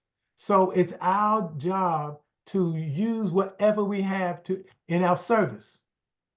To use whatever we have in service, not for our own power and to exploit people and to be in control, but sharing. Then there's Tapa. Tapa is about self-discipline. Any achievement in life requires some level of self-discipline. Self-discipline may be about saying no to certain things. It may be about saying yes to others, but it requires some self-discipline. To do homework at night, to clean yourself before you go to work in the morning, to cut the television off, and do your work. Whatever, it requires some self-discipline. And when you do what you say you're going to do, it increases your willpower. And the Sufis say will is all the power that there is. So any little thing that you say you're going to do and you do, it increases your capacity. So you say, before I brush my teeth in the morning, I'm going to turn around in a circle one time. So what does that have to do with anything? Nothing. But if you do it, your willpower is going to increase and your capacity to get things done. There's a new little book out called Atomic Habits.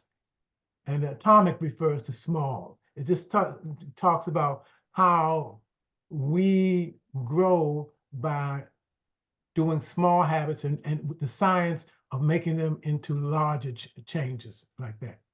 But it's really these same principles, I mean, so often we get stuck in our desires. And according to this model, the desires: lust, anger, pride, envy, and attachment. And lust being not just sex, it's about feeding desires, whether it's food, power, or whatever.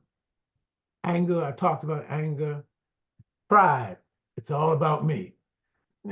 No, none of us do what we do alone. We're just vehicles for the healing that we hopefully can facilitate and be part of. Was it lust, anger, greed, pride? Greed. Greed. You never get enough. The more you get, the more you want. The only break you get, as soon as you get more, you feel good for a second. And then it comes back, then you want more, because you've given that greed more and more power.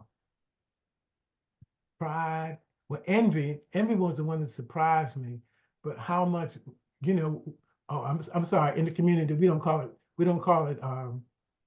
envy, we call it hating, hating on other people's success and, achievement or whatever like that, being jealous like that. One of the subtle ones is attachment. Attachment, being attached to outcomes, being attached to what I want or how I see things. Again, if we are really submitting to a higher reality, it means doing the best they can and letting the rest go. We're not in charge.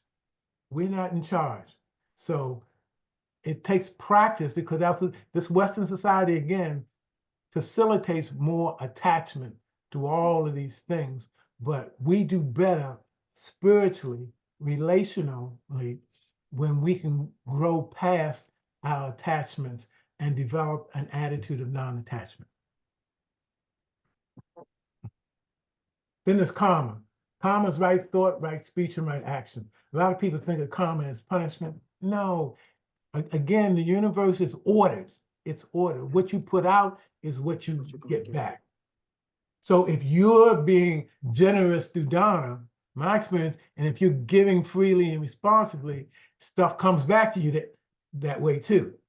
You know, if you're treating people right, then people will show up and treat you right.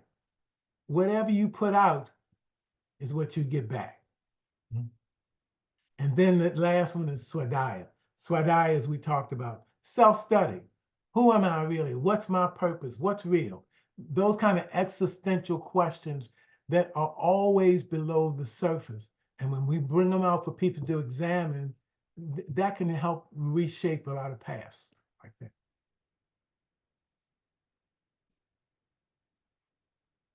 Let me show you about 2 more slides. Okay, so the assumptions are, for N2, is all people are innately good. All people? Yeah, all people. People act out their pain, people act out their fear, insecurities, and like that in a lot of different ways. But in essence, it's saying we are all good. And all people have good intentions. I mean, if you think about it, some of the craziest people that you know or you see on television, like, think about, so what need are they trying to satisfy in themselves? Not what they're trying to do to other people, but they're trying to do something for themselves. Doing to another person may be part of the process, and that may be what looks dominant, but really what they're trying to do is take care of themselves. It relates back to me Maslow's hierarchy of needs, you know, the physiological needs, safety, love and belonging, actualization. You know, we're all trying to meet those needs all the time. We can just do it in a lot of real unhealthy ways if we're not careful. And that's our job, to help people to look at that and choose some more healthy ways to reach for that attention. So what that says is people have what they need inside. So if that's so, healing is a natural process. Healing is a natural, when we can remove some of the blocks, when we can acknowledge the assets, the strengths, the resilience, the capabilities, then we create something. Oh, I believe I have seen this before. Yes. Okay. I didn't really intend to go for it right this minute, but let's see if I can get back to the slide. Yes. Okay.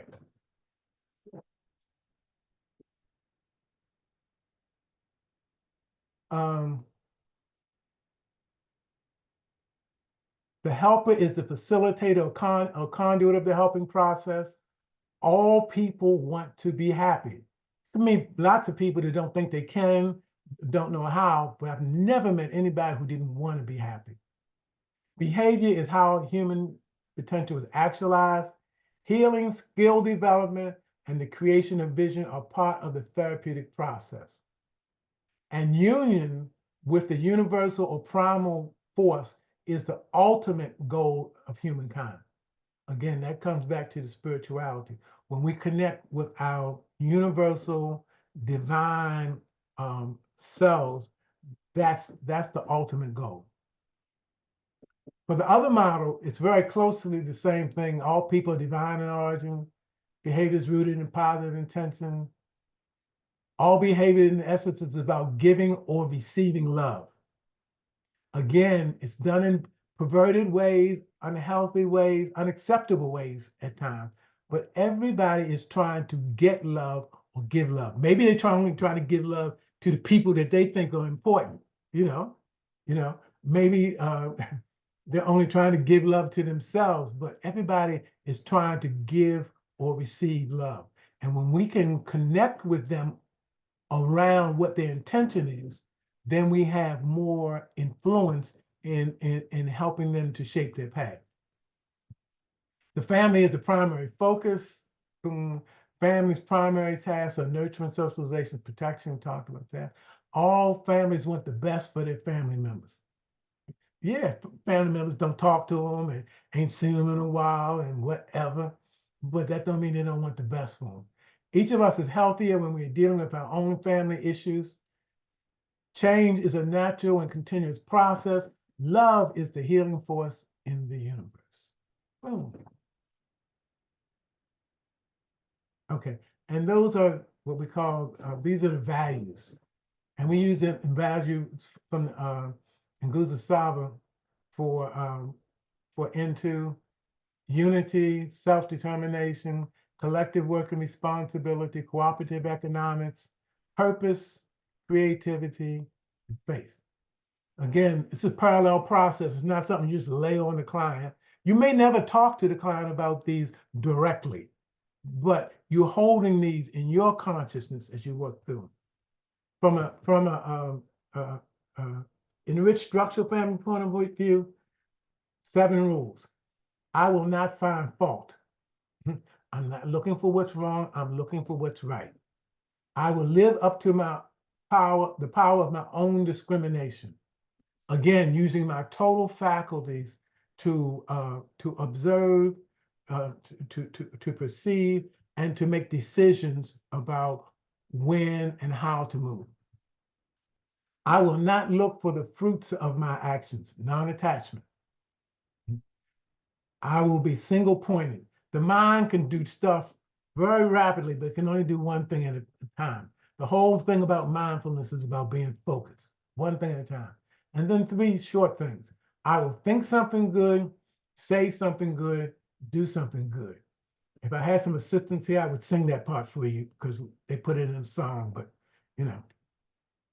All right, so that's a lot in a little bit of time. Oh, and we only have a few minutes left.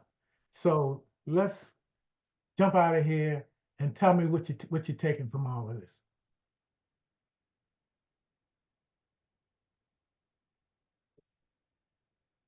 What if any of it resonated for you?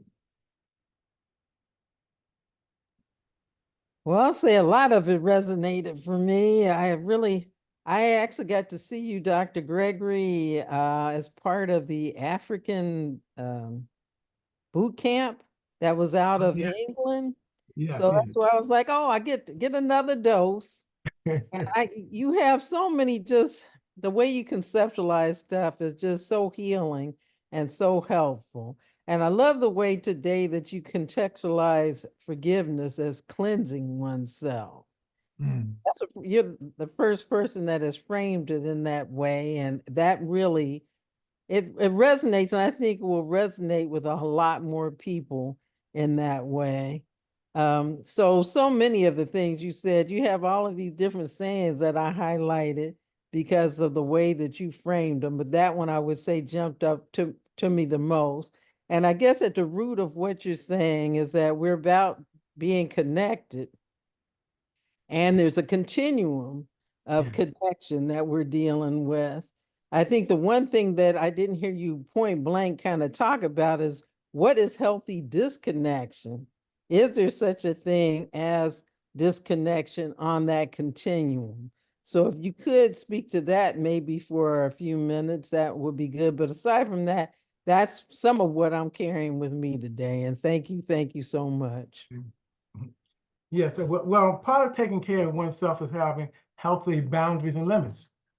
So again, we talk about, You know, you can forgive a person, but that doesn't mean you hang out with them anymore, or you allow them in your house, or you know, or you continue to date them, you know, because your first responsibility is to keep yourself healthy. And if you're not ready for or don't see a value in that, then you don't need to do it. So you can forgive them in your heart, but don't let them in your door. You know, I have people, well, used to have people that I would pray for, but I don't associate with anymore. You know, Brianna.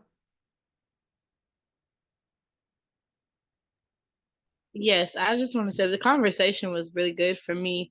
It all but affirmed my beliefs in what the therapy process is supposed to be versus what social media makes it out to be, if that makes sense. You had mentioned earlier, everybody on social media now is a therapist. They all know the terms. Everybody knows the word narcissist now all of a sudden. Um, in my family, I'm the kind of I can't think of the word, so I'm just saying I'm the head honcho in my family for telling everybody to get therapy.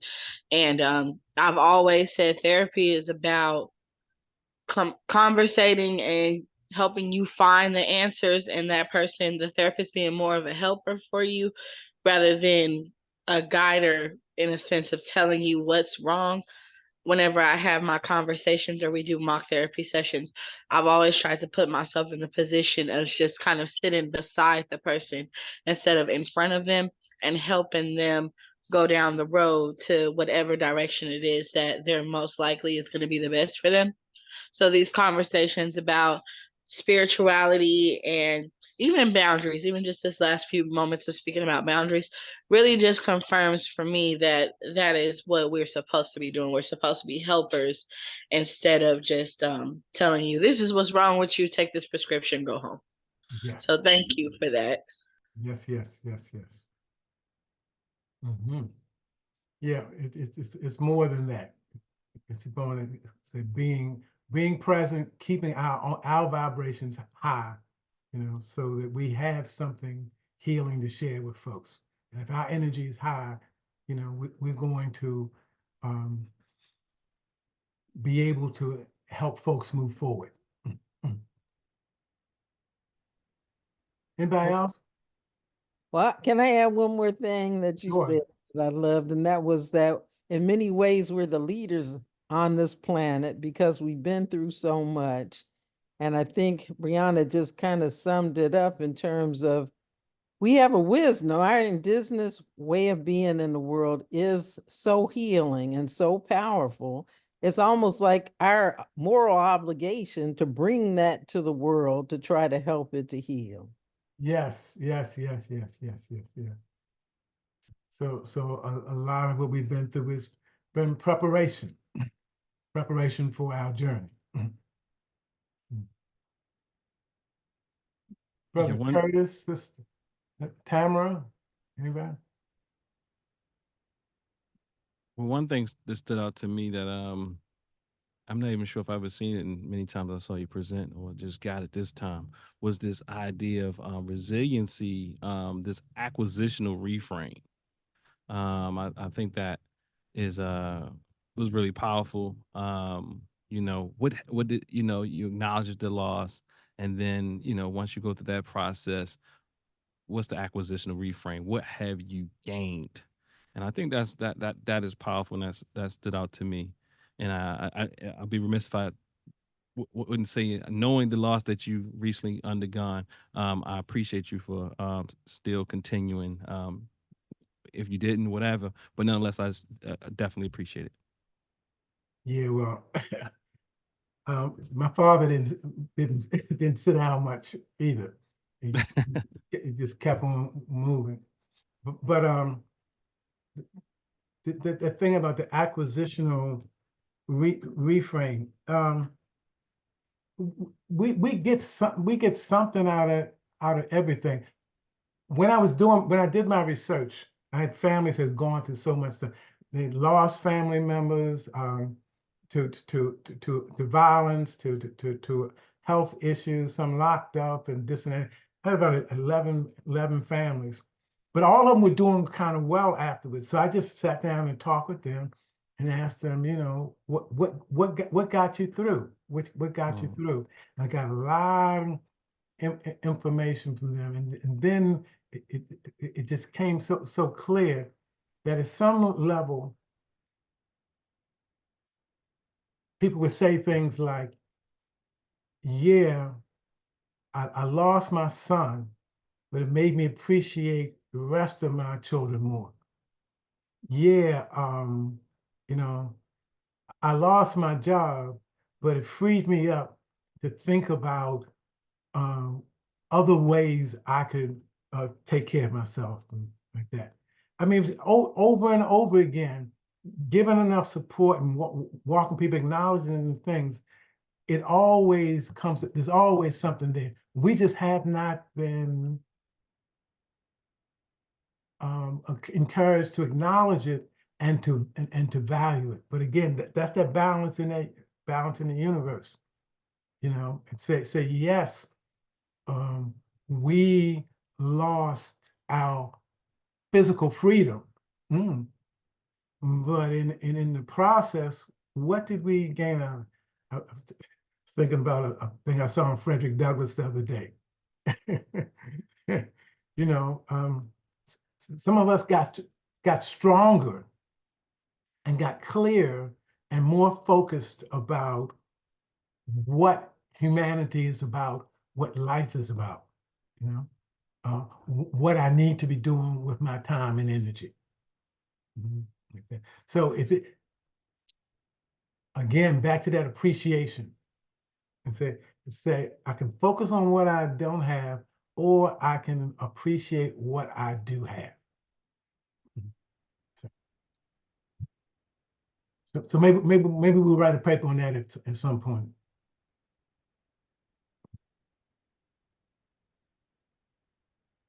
Okay. Brother Curtis. Doc, how are you tonight? I'm well. Better seeing you. Give thanks. I really enjoyed your presentation as well.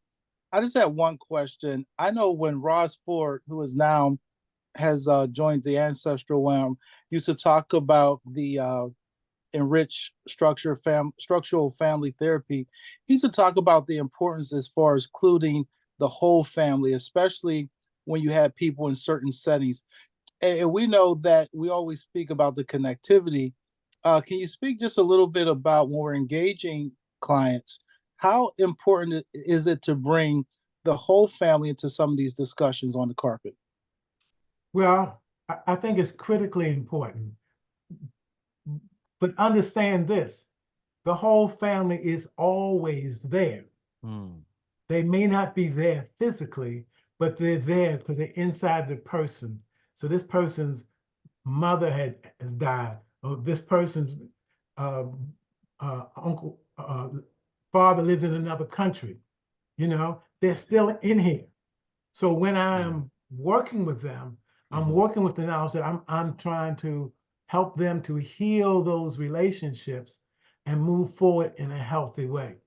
I mean, sometimes it gets down to, I mean, I've done lots of times, people who will write letters, eventually write letters to deceased folks, you know, or sometimes do what we call an empty chair, where they'll, you know, just talk to the empty chairs if somebody's in it like that. So it starts with the assumption that the family is there, even if you're dealing with a single person, that family, even if they don't know the rest of the people, that family is there. Family is there. Yes, sir. So does that also bleed into what some call legacy burdens? That some of the baggage that you're carrying is not yours, but this is stuff that have carrying the trauma of experiences that not just us, but other people in our family have lived and experienced, and how it's passed down. I don't know if you're familiar with that term. Legacy. No, I'm not. But I am familiar with intergenerational trauma. Yes. You can't give somebody something you don't have. I see it all the time with folks. And when we put it in the context, it's so your father did what do you? And we deal with that for a while, and then we get to Well, how did he come up? And then Mhm. and found out that he went through one of my first instructors, my first examples that David Ruffin, Temptations, and David was known for being abusive and didn't do relationships well, died of drugs or whatever. But when he talked about how he came up, his parents died early, and his older sister raised them. And when they would do something that she didn't like, she would tie him upside down in a tree, upside down, and beat him with a stick. So if you come up that way, what are you learning about relationships? Mhm. I mean, you can't give somebody something you don't have. And so that happens all the time. The good news is when we take responsibility for that, part of our job is to refine what we've gotten in our lineage. Because no matter who I've spoken to about traumas, if you sit in front of me, you got something more than a trauma in your lineage, because you got some resiliency factors. The fact that you're still here, that you're talking to me, that you've done some of this and you've done some of that too. So, we're not just talking about what happened to you bad, but there's always another side to it too. Mm. Yes, sir. I think that's very powerful. I know when I was working with Dr. Winkler, I used to tell him that I was excited about genograms and being able to talk about not just what went bad about in terms of that relationship, not just talking about the fact that he was an alcoholic, but what is the wisdom that grandpa laid on us that really played into the resiliency, right? He may not have had a PhD, but he shared the wisdom, and that wisdom allowed us to kind of navigate, a little better. Yes, exactly. And it's our job to take it to the next place. Give thanks. Thank you again. Yes, sir. So, Dr. Nick, do you want to wrap it up, or how you want to do this? And I'd be remiss if I don't say Curtis Warren is also working along with me on the committee, the educational committee as well. Awesome. Thank you. But first off, I'm proud to see us, the brothers, taking the lead, doing some stuff. So I appreciate you, Curtis. I want to say thank you, Dr. Gregory. I think that this was phenomenal. It's a great start. So in 2020, 2021, we were doing monthly discussion groups during the COVID pandemic, and we had different speakers come in. We kind of fell off in 2022, and then I met Dr. Winkler, and I asked him, I said, brother, what do you want to do? I don't want to put anything on anyone. What do you want to do with NABC? And he, from our discussion, he said, I'm here in education. And I said, well, run with it. And I think this is a great start. We will be doing these quarterly. So be on the lookout for our website. On our website, we're posting them. They'll be on our social media pages as well. We'll have other great speakers like Dr. Gregory. And these are free. Anyone can attend these. You don't have to be an NABC member.